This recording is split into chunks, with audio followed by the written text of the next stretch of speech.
Buenas tardes, queridos amigos de Doral. Bienvenidos a Así es, esta tarde bien calurosa de Miami. De vuelta al calor, de vuelta a Miami.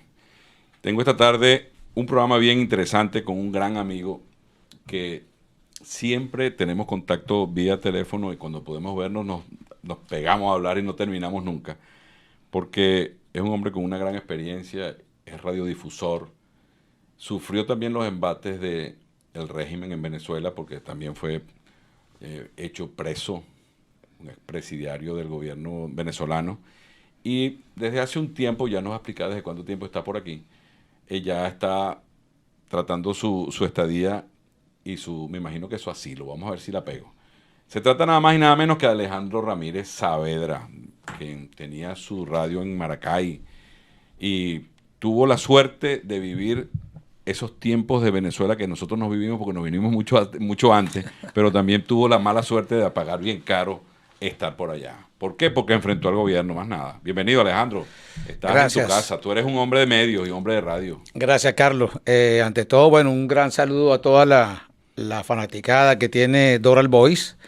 Un saludo para ti, gracias por tu invitación. Siempre. Y por supuesto, pues bueno, a mi amigo, como le llamo yo, Pipo, Juan Carlos Esquivel, quien dirige esta radio. Gracias por la invitación.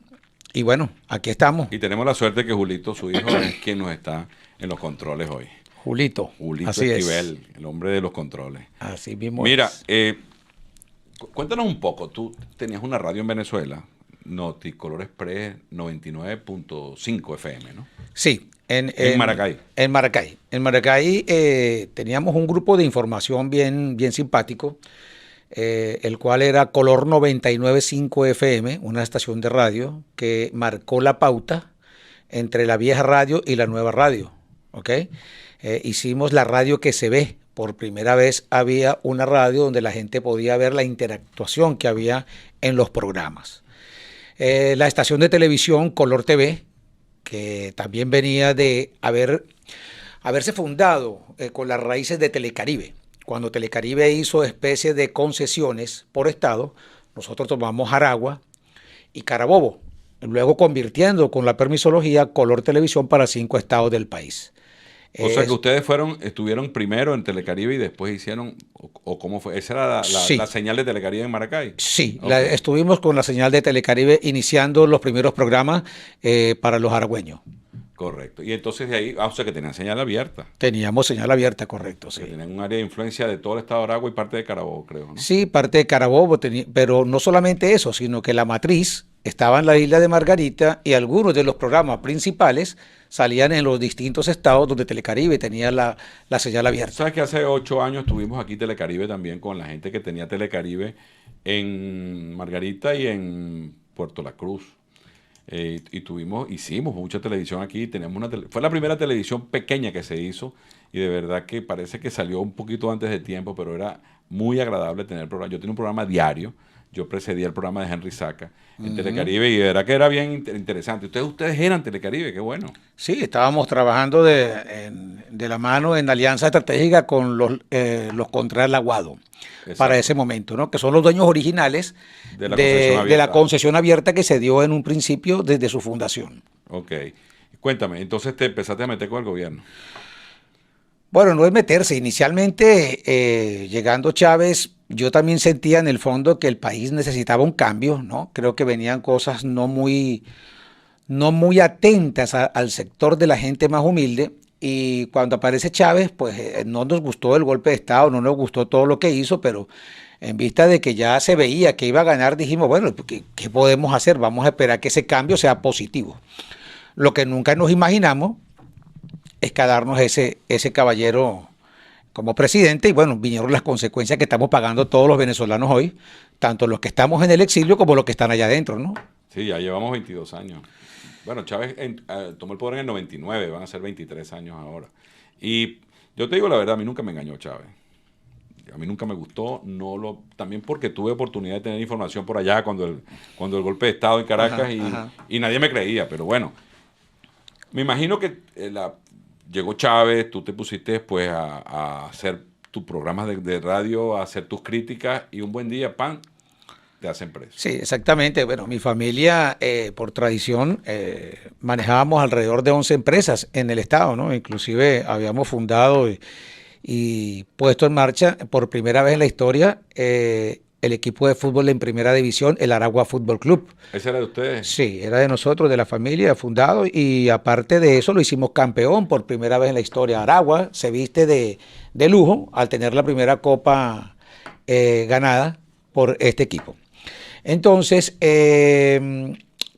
las otras empresas que también manejaba la compañía, pues teníamos varias operaciones de negocios. Indistintamente como empresarios dijimos, vamos a trabajar porque nosotros no somos políticos, nosotros estamos trabajando y tenemos que trabajar por el país, vamos a seguir luchando, trabajando y bueno, vamos con los medios.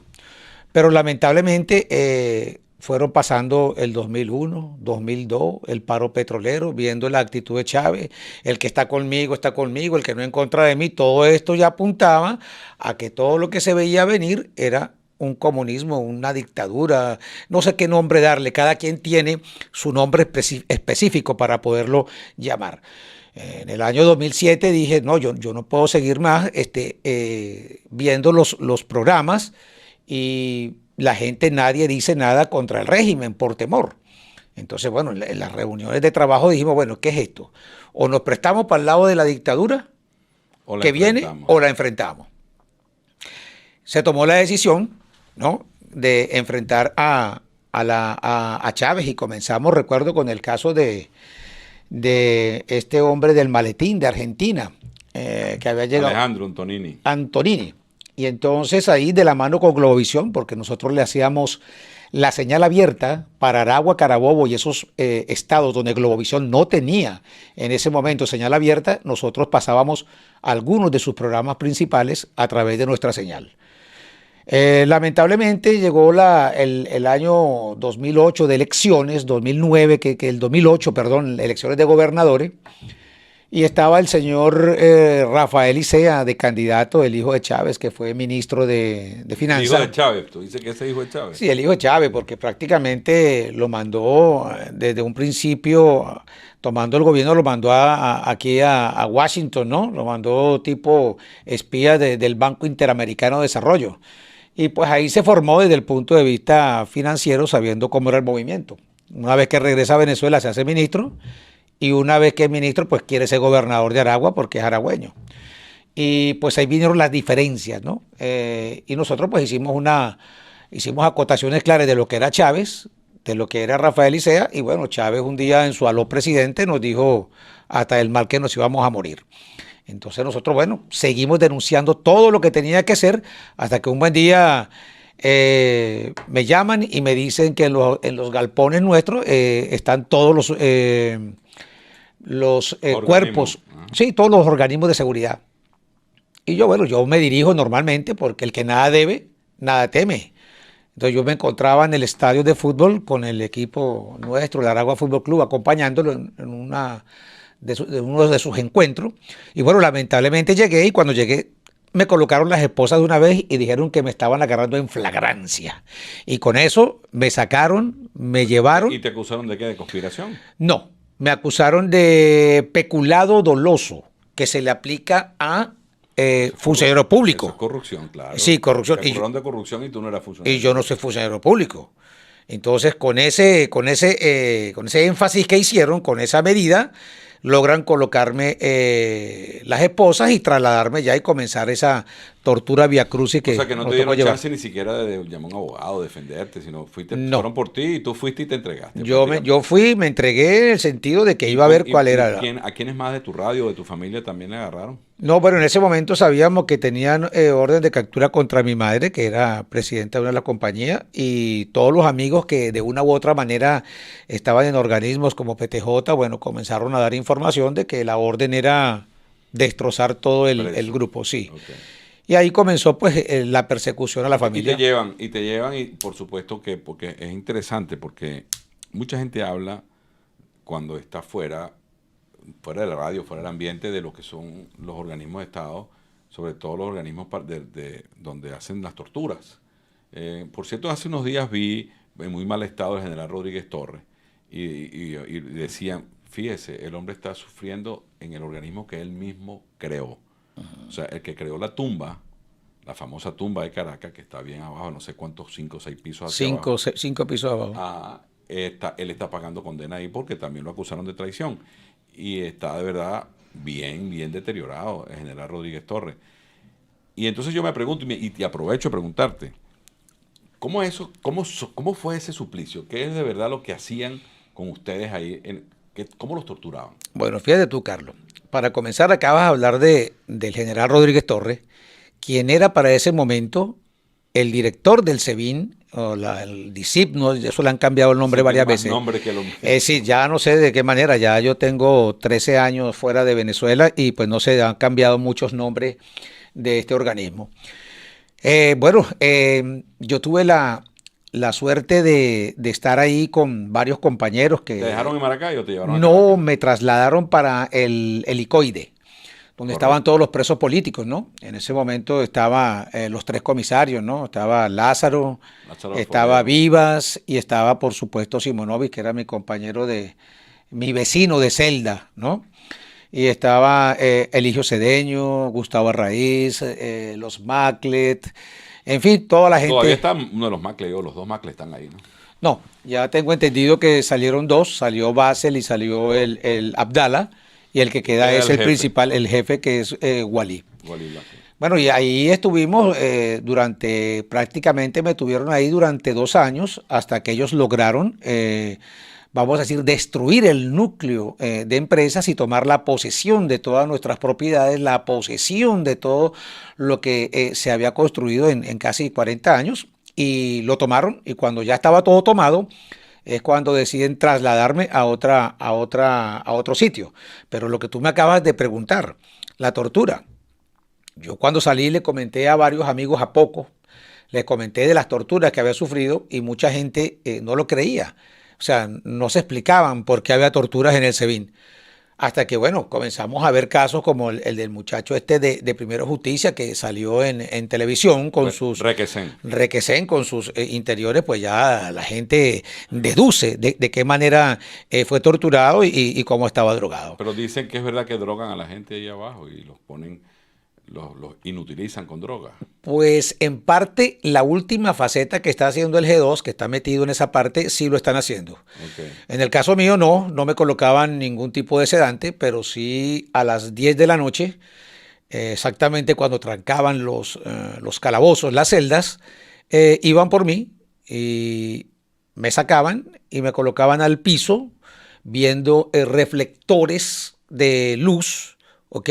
Y me colocaban como Jesucristo, esposado acá y esposado acá, acostado. Para que no te escaparas, solamente para que vieras la luz. Solo para que viera la luz. Llegaba un momento en que tú cerrabas los ojos después de 3, 4 horas y la luz te penetraba ya claro, en el... claro. Eso es algo que no, horrible. Y bueno, durante ese tiempo... Pero como para qué te hacían eso, tenías tú que confesar qué es, porque eso es para que la gente confiese. No, pues fíjate tú que era más una parte de como de amedrentamiento para que él hiciera y tuviese dentro del juicio que se estaba dando para que yo tomara la decisión de decir que era culpable, porque yo les dije que iba a un juicio. Ah, ok. Entonces ellos presionaban con esto. Para negociar negociar mi libertad y mi culpabilidad. Claro, era para eso. Correcto. Declárate culpable y te dejamos quieto. Exactamente. Y al declararte culpable, listo, ya con este cumplimos ya. Y eso partía de, esas órdenes eran impartidas por Rafael Isea y por este magistrado que era el presidente de la sala penal, un borrachito que lo vimos por aquí en Miami, vino a pedir asilo político. Entonces, tú ves esas cosas y dices, bueno, ¿y dónde estamos parados? ¿Y qué fue lo que se vivió? Entonces, sí había tortura para esa época, año 2009. No en el 2016, 2017, cuando están mostrando a los nuevos presos políticos que están torturados. Y han matado. Y han matado, porque ya se han sobrepasado, ¿no? Sí. Entonces, sí había... Se les va de las manos, entonces parece que a la gente se le despierta esas ganas de matar y matan. Son capaces de todo. Por eso para mí ese es un gobierno, porque le sigo llamando un gobierno, pero un gobierno de delincuentes. Pero es un gobierno, porque están gobernando. Sí, tienen el poder, definitivamente. Es un gobierno. Definitivamente. Yo no voy a hablar que el desgobierno, que la dictadura, no, ese es un gobierno dictatorial, pero es un gobierno. Sí, es el que representa de verdad, porque vamos a hablar un poquito del interinato. Hubo la posibilidad cierta de tener pero yo siempre digo antes de que uno entre en detalles que es muy difícil una pelea de burro con tigre. Y si no tienes las armas que nunca tuvo el interinato, pues es muy difícil triunfar. Porque lamentablemente no hay chance de ganar una guerra si tú no tienes armas. Y esto es una guerra. Y eso es lo que yo creo que pasó, lo sometieron y de ahí viene todo lo que yo sé que tú me vas a decir ahora. El interinato fracasó. Y no tenemos la mínima opción de por esa vía, del interinato, de otra opción. Yo todavía no sé cuál es la salida, pero ya el interinato no es la salida. Comencemos por lo siguiente. Yo creo que un punto fundamental en el cual todos los venezolanos hoy tienen que estar muy pendientes y estar activos de lo que significa para Venezuela las sanciones. Comencemos por ahí. Me disculpa que te haga no, yo lo sé, vamos. El tema, ¿ok? Pero estas sanciones, como venezolano, yo estoy de acuerdo que las levanten. Porque ¿cuántos años, dime tú, tenemos con estas sanciones aproximadamente? Mira, ahora te quiero acotar ahí. ¿Las Ajá. sanciones de qué tipo? Porque hay sanciones de tipo general que deberían quitarse, pero hay sanciones particulares que no. No, yo estoy hablando de las sanciones que emitían hacia el país, no las personales. Ahora, Ok. que hayan quitado la sanción del sobrino de Cilia, no estoy de acuerdo.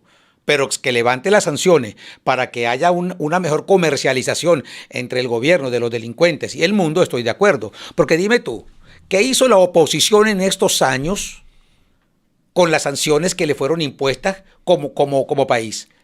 Nada. Pelearse entre ellos. Pelearse Eso fue lo entre que ellos, hicieron. buscar ser candidato el uno, Claro. buscar el No, y candidato el otro. presidente.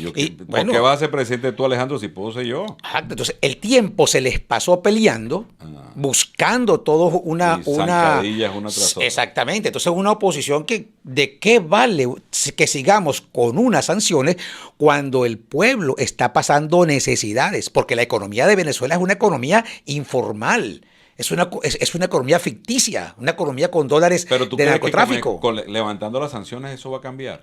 Por lo menos puede entrar más dinero al país y deja de pasar hambre la gente a tal paso como van. Yo creo que los va a ayudar. Porque si nosotros no pudimos hacer nada con las sanciones impuestas, ¿para qué queremos más sanciones? Si no hacen nada. Y tú sabes que yo tengo otra lectura de las sanciones. Es que yo siento que las sanciones le están haciendo para los gobiernos a esos regímenes, que a ver quién aguanta más. Y cuando Maduro y su grupo aguantó y obligó ahora a negociar sanciones. Entonces yo veo para qué son esas sanciones si al final tú las tienes que quitar. ¿Cuáles son los efectos de esas sanciones en todas partes? Primero que no cubres el efecto y después tú tienes que negociar con el que se las diste, porque Maduro sigue teniendo un precio para la justicia norteamericana que no la pueden quitar porque es una cosa totalmente autónoma. No, por parte de la Fiscalía. El poder Fiscalía de Nueva York y aquí. es bien autónomo del Poder Ejecutivo y del Poder Legislativo. Entonces yo digo que las sanciones las sanciones generales deberían estudiar una por una y ir eliminando la que más daño le llega al país. Pero hay sanciones que la gente quiere que quiten y son sanciones personales. No, yo no. Carlos, yo no estoy de acuerdo en que se quiten las sanciones personales. Este es un país que funcionan las instituciones. Creo que todo lo que ha hecho la Fiscalía tiene las suficientes pruebas para haber levantado las acusaciones contra miembros del gobierno delincuente, como Maduro y el resto de gente, para no nombrar. Yo creo que ese tipo de sanciones se deben de mantener. Pero en la parte económica no, porque es que vamos a estar claros. Aquí tenemos, desde que llegó el gobierno interino, ahora somos doblete en todo. Que si tenemos 2 presidentes, que si tenemos 2 TCJ, que si tenemos 2 procuradores, que si tenemos 2 fiscales, que si tenemos 2 asambleas. Entonces dentro de la asamblea nueva y de entre la vieja llegaron los famosos alacranes. Entonces aquí ya no se sabe ni quién es quién y nadie entiende. En el globo terráqueo, nadie entiende qué es lo que pasa con Venezuela. El gobierno interino de Juan Guaidó es reconocido. Pero el presidente Biden manda una comisión a hablar con el presidente delincuente de Maduro. Entonces, ¿quién entiende esto? Liberan 2 personas por allá. Dicen que van a hacer petróleo. Después se retractan. No, y cierran una radio y quitan otra radio y meten preso a Roland Carreño y nadie llora por él. Nadie llora por él. Entonces, ¿qué negociaciones son esas si por allá hacen lo que quieren y quieren darle la sensación al mundo de que no son así? Bueno, en lo particular yo creo, repito, yo estoy de acuerdo que se levanten las sanciones al Estado venezolano, para que de una u otra manera esa gente no siga sufriendo los embates que están sufriendo. Eso aumentará un poquito más, ¿ok? No será mucho, pero es algo, ¿no? Porque ellos desde un principio con las sanciones evadieron todo esto, con el oro, con barcos. O sea, sí, no, se la inventaron por ellos todos se la lados. inventaron con los petros, con la vaina, se la inventaron y realmente las sanciones no les hizo nada. Ahora, las sanciones, hasta claro, mucha gente dice que estas sanciones trajeron pobreza para Venezuela y el hambre. No, yo creo que ya eso venía porque es un gobierno maltratado. Eso no tiene que ver nada con las sanciones. Nosotros no teníamos hambre No, en Venezuela. Nosotros teníamos de todo en Venezuela. De todo, teníamos claro. un país recuperable y había que cambiarlo, pero no acabarlo. Claro. Entonces, La estrategia de todas partes que tú ves donde están todos estos señores de este tipo de políticas que hacen es hablando de que hay que remozar todo, hay que cambiar todo porque todo está obsoleto y es mentira. Es acomodar un traje a su medida para someternos. correcto. Y eso lo estás viendo todo en toda América Latina. Lo estás viendo en todas partes. Ahora yo te digo lo siguiente. ¿Por qué también estoy de acuerdo en que se levanten esas sanciones? Dime tú, por favor, ¿de qué ha servido, entre comillas, estas sanciones que tuvieron un buen tiempo? ¿Qué hicieron los opositores para ganar terreno, para lograr buscar alternativas para salir del régimen? No tenían fuerza. Bueno, pero se les fue el tiempo que con las sanciones. Entonces, ¿para qué queremos sanciones si no tenemos oposición? Alejandro, tan poca fuerza tiene la llamada oposición, que yo creo que ya no existe. Que tú lo acabas de nombrar muy bien. Biden mandó a 2 de sus hombres de confianza a reunirse un sábado en la noche con Maduro en Miraflores. En Miraflores. Correcto. Sin participación de ninguno, ni del interinato, ni de los partidos de oposición, ni de María Corina, ni de nadie. Nadie sabía. Para mí, en ese momento, la oposición, o lo que llamábamos oposición, quedó descartada. Para mí, la oposición hasta ahí llegó. Porque si el país que más te apoya, si el país que tú estás esperando que te resuelva, porque eso es otra cosa, que siempre estamos esperando que otro nos resuelva. Si el país que tenía sancionado a todo el mundo, incluyendo a las personas con que se fueron a reunir, se reúnen y no le piden, y nadie de la oposición se enteró, eso quiere decir que no existen. Para este gobierno, para el gobierno de Biden, quiero decir, no existe la oposición. Sí, bueno, esas son una de las cosas que se vienen viendo dentro del gobierno del presidente Joe Biden. Uno no entiende este tipo de que reconoce como presidente a Guaidó, pero manda sus representantes a reunirse con Maduro. Porque el amor y el interés fueron al campo un día. Claro, pero ahí hay dos cosas, dos análisis, ¿no? Hay unos intereses creados. Y esto nos lleva a una reflexión al final, de la cual todos los venezolanos tienen que tomar en cuenta y tienen que hacer esto viral y tienen que buscar decirlo en todas partes del mundo. Esa va a ser la última parte que les voy a decir. Volviendo al tema que me estás indicando tú con respecto a la parte de las sanciones, las estamos terminando, ¿correcto? Me dijiste la parte del... No, la visita que hizo, ¿qué va a hacer la oposición? O sea, ¿por qué nos seguimos desgastando en atacar la oposición? Bueno, yo creo que la oposición no tiene ya que buscar absolutamente nada desde el punto de vista de negociación. ¿Con quién? A ver, vamos a analizar lo siguiente. Se reunieron en Panamá. Ahí voy. Entonces, primero y principal, ¿cómo es posible que a estas alturas de la vida hayan reuniones de los supuestos líderes nuestros de la oposición, que no sé quién los escoge ni cómo los escogen, y se van a sentar en una mesa de diálogo en Panamá, porque tienen a oscura? Los partidos políticos del Estado. Bueno, pero entonces, ¿qué es lo que está pasando? Entonces hablan que se reúnen en Panamá, que se reúnen en México y que están avalados por el gobierno de los Estados Unidos, hoy en manos de Joe Biden. Entonces, si están buscando acuerdos para llegar a unas supuestas elecciones ahora que se está hablando para el 2024, bueno, a mí me informan personas que están allá adentro que estos no sé ni qué nombre darles a los que nos representan como opositores, están siguiendo su cartilla, pero en esa cartilla no veo en ninguna parte, ojo, óigase bien, en ninguna parte dice que los venezolanos que estamos en el exilio del mundo tengamos un derecho al voto. Entonces, si nosotros como venezolanos no podemos votar desde el exilio, Entonces, ¿cómo los Estados Unidos respaldan una negociación entre oposición y el régimen? O sea, es imposible. O sea, la diáspora no contamos para nada. No, nosotros somos un cero a la izquierda. Y quiero que la diáspora es la que más ha sufrido. Fíjate cómo está en la frontera. Pasando los venezolanos, se están entregando a la migración. La migración les entrega unos documentos para que entren. Lo están firmando de una vez la posible deportación, pero le dan la oportunidad de que vaya a una corte y demuestre si verdaderamente está. Caso de asilo. Si es un caso de asilo. Correcto. Pero son cantidades, personas que se arriesgan y están pasando la frontera. Y lo que está pasando en Sudamérica, gente que se ha ido a pie desde Cúcuta a Chile, pidiendo cola, pasando frío, muriéndose en esos páramos.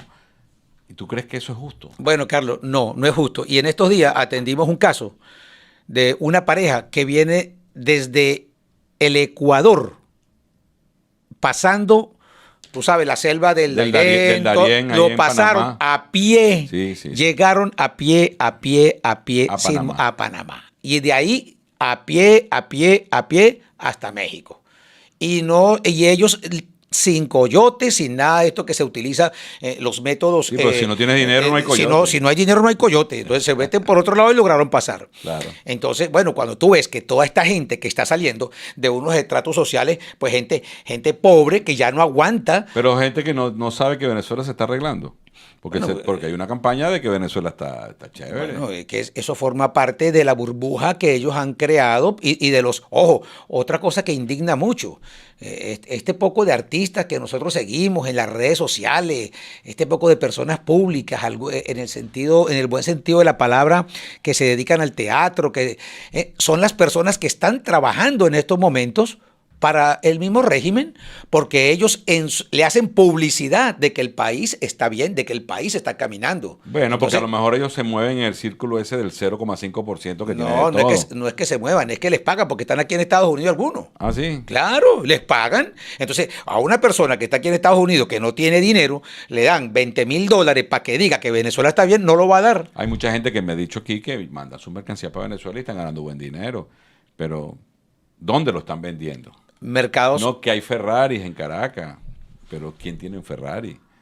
Esas son las cosas que yo digo, ¿se están arreglando de verdad? No, lo que se están arreglando, no se están arreglando la plata los que no pueden salir de Venezuela. Claro, bueno, y por eso vuelvo a ratificarte que quiénes son los dirigentes políticos que nos están liderizando, que no nos están reconociendo a los venezolanos que estamos en el exilio. Pero sí va a haber, el derecho al voto. Sí va a haber elecciones en el 2024, ¿tú crees?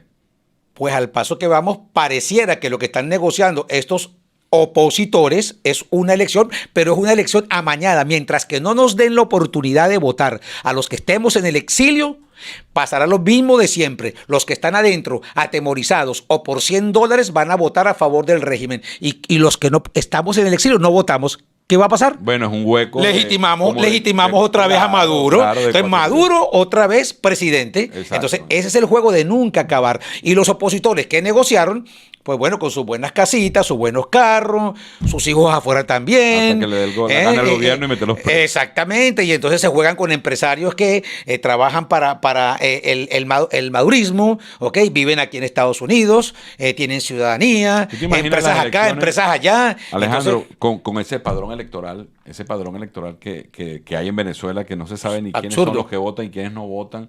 Absurdo. Porque fíjate, cuando había consulado, yo me cambié 3 veces. Me cambié 3 veces para votar aquí y seguía apareciendo en Bejuma. O sea, yo no pude votar nunca fuera cuando se podía votar. Ahora menos. Sí, y en ningún momento, desde que vienen las elecciones, se ha planteado que se depure ese patrón. ¿Cuándo? ¿Cuándo? Lo han hecho nunca. Y vemos personas votando 3 veces, 4 veces, que las maquinitas. Que las cédulas y todo ese poco de cosas, sí. Es que pueden hacer lo que quieran, porque quien está cuidando las elecciones son de ellos. Gente de ellos. Entonces, mira, yo viví con una elección de un sobrino que fue electo alcalde del pueblo, que los guardias, lo llamado Plan República, pues escondía los pendrive que llamaban ellos, de las máquinas que tenían conectadas de las 7 de la mañana, que sabe quién vota en todo momento, y no entregaban los pendrive donde estaban perdidos. Y era una cosa así. Bueno, y entonces, ¿cómo se le reclamaba eso? Si tú también, además, el sistema trae que tú firmas la planilla antes el acta, la firma antes de empezar la votación. Ya tú dices por bueno lo que va a pasar allá arriba. Lo que salga allá arriba, ya tú lo firmaste. bueno o malo o regular, lo que sea. Entonces, fíjate, ¿cómo pierden unas elecciones así? pues, y no sé, porque yo imagino que al día de hoy, porque ellos siempre van adelante, con un paso adelante. Claro. La dictadura le lleva un paso adelante a la oposición. Son los que marcan la pauta de lo Pero que es que viene. además, ¿cómo te imaginas tú que un gobierno va a decir, si vamos a elecciones, libre, perdí, métame preso? Sí, exactamente. Ajá, ¿quién? No, y aparte de eso, tú te podrás imaginar cuántas máquinas deben haber en el exterior que están conectadas a ese sistema, cuántos Si de todo es todos los... internet, ¿cuántas todo habrán es en Cuba? internet. Entonces imagínate la gente votando afuera con cédulas venezolanas, estos iraníes, no sé, toda esta gente que está explotando Venezuela, hasta rusos deben de tener cédulas y están votando Los chinos. tranquilamente, los chinos. Entonces, bueno, Sino que todos son igualitos, entonces nadie lo puede diferenciar.